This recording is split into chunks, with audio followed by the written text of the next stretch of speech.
Last question, Isaac, getting back to again, the voting in 2020 and what the Trump campaign is up to.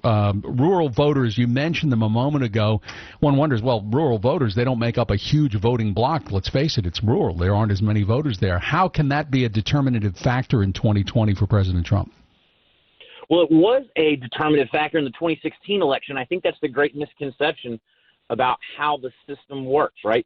If we're going to win statewide elections, if Democrats are going to win statewide elections like Senate races, governor's races, and the principle of the Electoral College, we have to be more competitive geographically.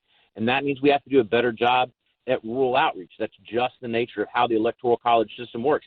Otherwise, we can celebrate a win. I don't doubt that Democrats will drive up the margins against Trump in the popular vote. After all, we won the popular vote by over 3 million last time, right? But we have to be able to get the geography right. That means we have to do a better job of rural outreach. And right now, we have the opportunity to make a resonant case with folks, right? Rural families, on average in this country, earn 75 cents on the dollar compared to their urban counterparts. Rural employment has not yet returned to pre-recession levels. There's been an outward migration of young people, 28% decline amongst young workers in rural America. That's hurting the economy. That net decline in population is a game changer. It's made the rural population tilt older than the rest of the country. It's part of the reason why we see there that Social Security plays a much larger factor in people's income in their elder years in rural America than it does in the rest of the country. These are our issues. This is a resonant message right now that Democrats have to make with rural America, to make with voters and across the country who are outside of urban and suburban areas. And we have the opportunity to do it. You know, we saw a little bump. If you look at the numbers, especially if you take apart and you study, we broke apart at our firm rural voter trends in all 50 states for U.S. Senate races and governor's races in 2018 and compared them to 2016. Now, other groups have done that. There's sort of a general perception out there that Republicans have a lock on rural America, Democrats really strong in urban America, and suburban America is the swing and the pendulum, and Democrats did better this last time.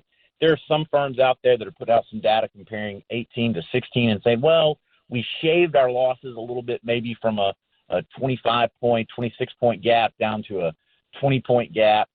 Not really a reason enough there to celebrate, right? We looked at the data longitudinally so that we compared elections to the most similar statewide election in those states. And the truth is really somewhere in the middle.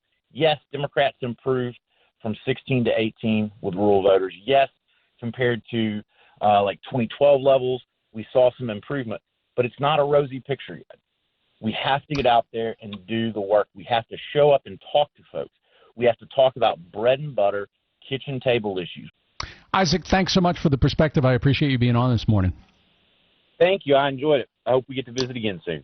Yes, sir. Isaac Wright, partner at Forward Solutions Strategy Group, Democratic strategist. He's worked on past presidential campaigns, joining us to talk about the data and the rural vote, another part of the big puzzle for Democrats trying to unseat President Trump and what their campaign, the 2020 Trump campaign, is doing. He is tweeting at Isaac, IZAC_Wright.